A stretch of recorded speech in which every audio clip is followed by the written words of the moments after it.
Suppose f is hollow on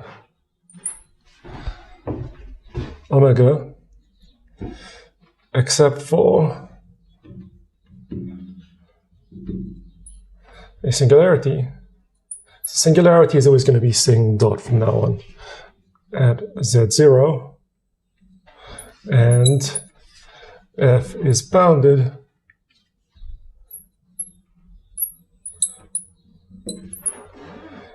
in the punctured ball BR prime around z0 for some r. So it doesn't matter how small r is, but we have a singularity here where we can put a tiny ball around it, and in that punctured ball the function is bounded. Okay? Then the singularity is removable.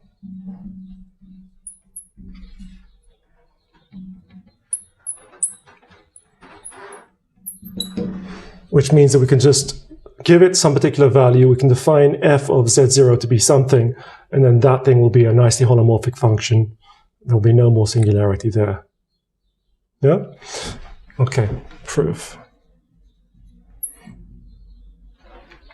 So this is a local result, right? So we are taking some open set where there's some singularity, and all we need to do is to define f on this value z0 so that it's holomorphic throughout this region, including z0, right? So we can just restrict everything down to just a ball, which makes no loss of generality. Yeah? So this is our picture over here. Let's blow it up. So this is the ball where we have our one singularity here at z0. And we've taken our radius so that we know the function is actually going to be bounded inside this radius. And inside the punctured ball around this radius. And let's take the following contour. Let's pick some z inside this ball, like this, some arbitrary z, and let's take a contour that does this, that goes around the ball. Actually need a red so you can see it better. Goes around the ball like this. And let's go up here, go around the singularity, go back, and then keep going around like this. Yeah? And let's let the size of this this is obviously a keyhole contour. Let's let this size of this little ball here be size delta. So this is size delta. Okay. So let's call this contour gamma of delta, and then notice the following. So we pick z inside the ball, the punctured ball. Obviously we don't want z to be z0 yet. And define contour as shown.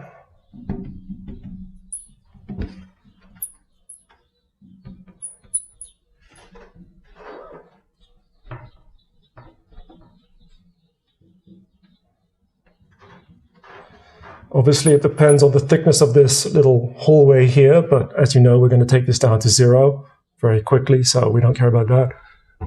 So let this be as shown. Then, let us apply Cauchy integral formula, yeah? Because this is a nice, simple, closed curve, right? So by Cauchy integral formula,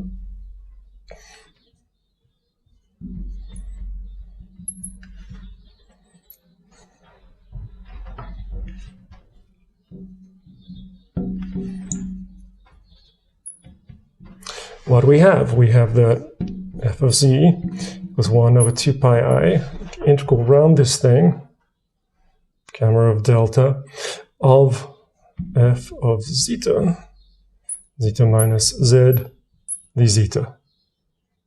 Just Cauchy's integral formula, simple closed curve.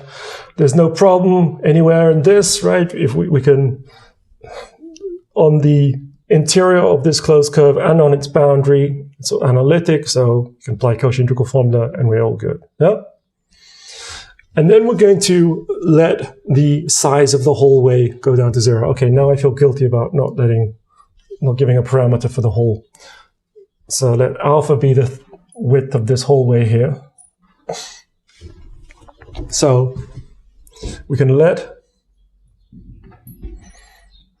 alpha goes to 0, and as we've seen lots of times, because we're going with orientation going around like this, so going down this way, and then we go around, and we go up this way, and as we let alpha goes to 0, these two straight paths cancel each other out, and they just vanish. Yeah? They just vanish. So this gives us that f of z is equal to, what do we have? We have the anti-clockwise integration around the outer ball, which is good, right? So we have 1 over 2 pi I, the integral around the boundary of the outer ball around z0 of f of zeta over zeta minus z, d zeta, minus, now we have what happens when we do the inner ball. If we do the inner ball, we are going clockwise around it. We're going clockwise around it, and therefore we're going to have a minus, right? We're going to have a minus the integral around the inner ball, because by default, this thing is oriented anti-clockwise, right? Cool. All right, so what I'm going to do is I'm going to let this thing here just go down to 0.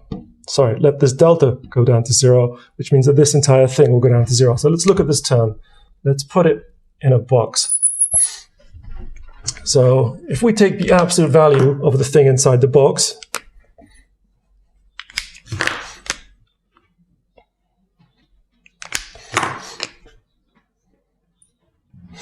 then it's going to be less than the length of the curve, right, which is just going to be 2 pi delta, times the supremum of the stuff that's in the inside. Yeah? Yeah? So it's less than 2 pi delta times the supremum over this boundary of this ball of radius delta around z0 of f of zeta over zeta minus z, where obviously supremum is with respect to zeta, right? All right, tell me why, as we let delta go down to 0, this entire thing goes down to 0. Everything you said was good. Keep going with that. So where are we integrating around? We're integrating around this little ball here. Yeah? We're on the boundary of the ball, yeah. F is bounded, yeah, yeah. F is indeed bounded, yeah. It's bounded by, yeah, delta's going down to 0. So for every point zeta here, yeah, we are happy about the f of zeta because this is uniformly bounded, because f is uniformly bounded on this punctured ball of radius r by whatever constant, we don't care. Yeah? What about this thing here? You said it's non-zero. Is that all we need? We need to have a lower bound. Indeed. We want the minimum to be non-zero. We need to have a lower bound. Yeah? Good. Very good. Indeed. No matter what zeta we have, the minimum distance between z and zeta is always at least this thing, yeah, which is some non-zero distance. Yeah? So the supremum is bounded by the supremum of the f on the top divided by the infimum of the denominator on the bottom. Yeah? Because to make this as big as possible, we want the numerator to be as big as possible and the denominator to be as small as possible. Yeah? So then this thing is less than the supremum, zeta belonging to the boundary of the ball, z0, f of zeta, over the infimum of zeta belonging to the boundary of the ball,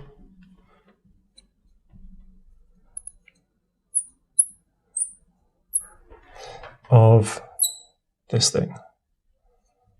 Yeah? Cool. And both of these things are bounded universally for every zeta around this little ball for some constant that depends on the z and depends on the bound on the f in this neighborhood, but it doesn't depend on the zeta. Yeah? Oh, I forgot to put this 2 pi here. Yeah? Give me a thumbs up if you're with me here. Okay, cool. So then this is less than 2 pi delta c for some constant c.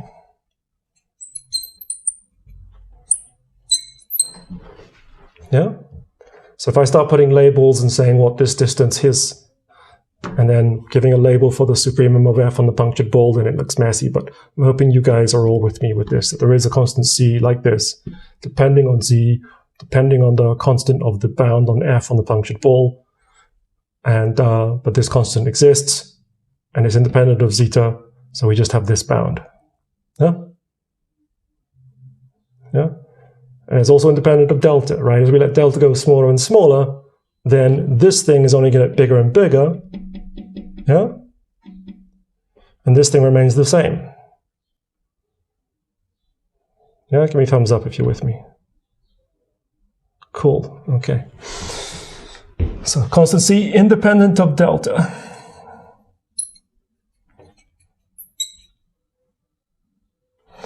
Brackets, but it definitely does depend. Oops, depending on z. I don't want to write anymore. Depending on z and on the supremum of f on the punctured ball.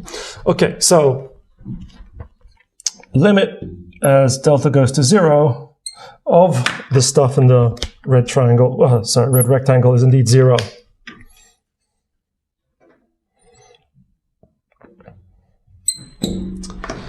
Cool. All right, so what that means is that since this delta is arbitrary, we can let it go down to 0. That means we've established that for any z, inside this ball, we actually have that this formula is true. Any z inside the ball not equal to the singularity. Yeah, that's what we've shown. Cool. All right.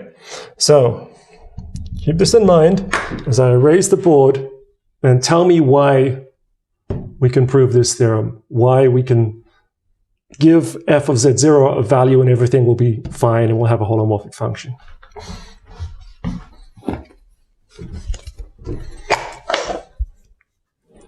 What was our situation? We have the singularity at z0. Yeah? We've taken some ball of radius r, and we've shown that for any z inside the punctured ball, we have that f of z equals 1 over 2 pi I, the integral around the boundary of this ball around z0, and then f of zeta over zeta minus z dz. Yeah? And our claim is that we can remove the singularity, we can just give f of z0 a value, and we're all good. Why is that true? All we need to do is to just find some complex number, such that f of z0 is this complex number, and everything will be fine, we'll have a holomorphic function. What would be a natural candidate for this value of f of z0? I can just tell you, but it's way better that you come up with it. So look what we've done, look what we've established. Let's try that. So define f of z0 to be equal to this, 1 over 2 pi I, integral around the boundary of the ball, z0, f of zeta over zeta minus z0. This is indeed something meaningful, right? We have f is defined at the boundary of the ball. This is a meaningful quantity, so we can indeed define it this way, right? Why is this good? How do we know we don't have a discontinuity here? How do we know we haven't just stuck some value way off where everything else is? Why did you suggest this, Laura? Okay, let's just think about this function. So think about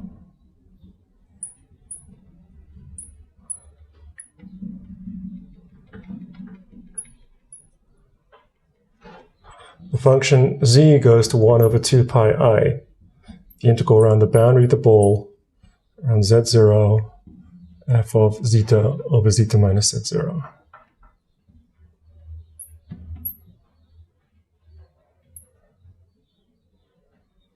I should have said f of zeta minus z. Think about this function. Is this a nice function? Do you believe this thing is continuous? If we shift z a little bit, is this gonna be continuous? What do you think? If we shift z a little bit, then what happens? Then this thing on the bottom shifts a little bit, yeah? Yeah? And z is something inside the ball, yeah? So we're gonna have continuity. Yeah, so long as we're not on the boundary of the ball, then we're going to be fine, right? Yeah. All right, so it seems to be continuous, this thing, yeah? All right, let's get ambitious. Maybe it's better than continuous. Could it be differentiable? If we take some z inside the ball and we try and take the derivative, will that work? And we could just check it out, right? We could just take a look. So let's just call this something, so that I have some notation. Call this f tilde of z. And if we do, f of z plus h minus f of z over h. Z is inside the ball. We're going to take h sufficiently small so that z plus h is also inside the ball, right? And what's this? This is 1 over 2 pi I, the integral around the boundary of the ball, z0, f of zeta, and let's actually put zeta to the side because we're going to get a complicated expression.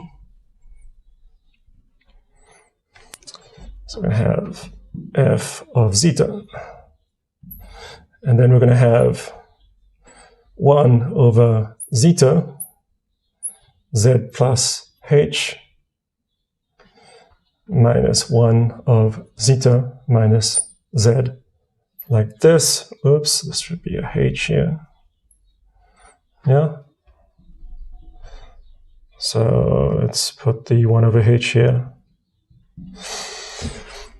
Like this. Yeah. And we're not taking a limit yet, so I can just put the h through, right? So I can just put the h through. And then this becomes this. Yeah. All right. So look at this thing.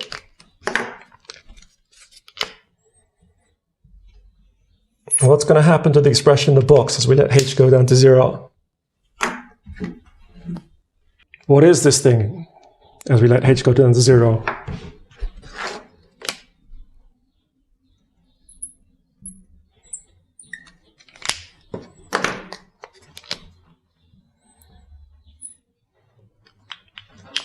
What is this thing? Come on.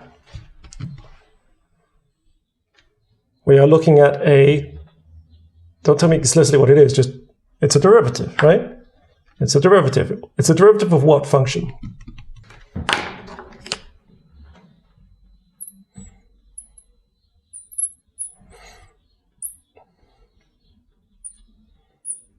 Yeah, this is just the definition of derivative, yeah, for the function 1 over zeta minus z. And is 1 over zeta minus z differentiable function? Where is zeta? Where does it live? Yeah. So once we look at this expression, right, so we're not thinking about zeta for the time being, we're just looking at this expression, and this is a perfectly nice function to differentiate, yeah, for any z which is inside the ball. Yeah? So this limit will exist, it's just the derivative. So this thing is a sequence of functions parameterized by h. Yeah? Yeah? And if this thing tends uniformly to its limit, which is just the derivative of this function, then by what we've learned, we can pass through the integral and we'll actually have a derivative. Yeah? So this thing is a differentiable function. We can just differentiate it. It is minus 1 over zeta minus z to the 2. And then we have another minus, so it just becomes this. Right? So in the limit as h goes to 0, this thing goes to this function. Yeah? And indeed, for any fixed z inside the ball, this guy will go to this thing uniformly. For every zeta around the boundary of the ball. This is stuff we did before. This is stuff we did before when we differentiated through the expression of Cauchy integral formula. This is, again, one of these methods. This is one of the key methods we do. We have something which we can write as an integral that allows us to do nice things like differentiate through the integral and get nice expressions. This is another basic method. Yeah? And as you said, when we have something that we can represent as an integral, it is nice. It is nice. We have nice things that come out from it because of exactly this trick. If it's not coming back, then you need to go back and read over what we've done. Read over the Cauchy integral formula, read over the proof of Cauchy integral formula for derivatives. It's just as from this method, right? Cool. All right, are you happy now? Yeah? Now this thing is a differentiable function for any z inside the ball. Yeah? Cool. All right, excellent. So what does that mean? That means that we have this function f tilde. By what we've established, f tilde is equal to f for anything inside the punctured ball. So therefore, we can simply extend in this way, because now we have a function that completely agrees with f, and we have a value at the center, z0, which when we let f0 be this thing, we have a holomorphic function. The singularity no longer is there. We can forget all about it. Do you see what I mean? Yeah? So let me summarize this. So thus, f tilde is holomorphic.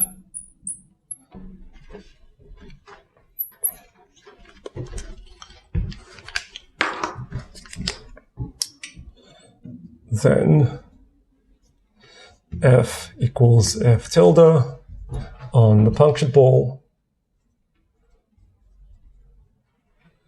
and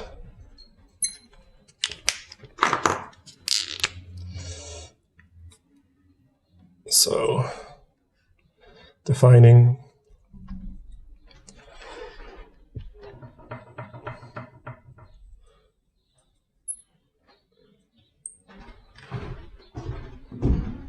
f of z0 by star removes the singularity.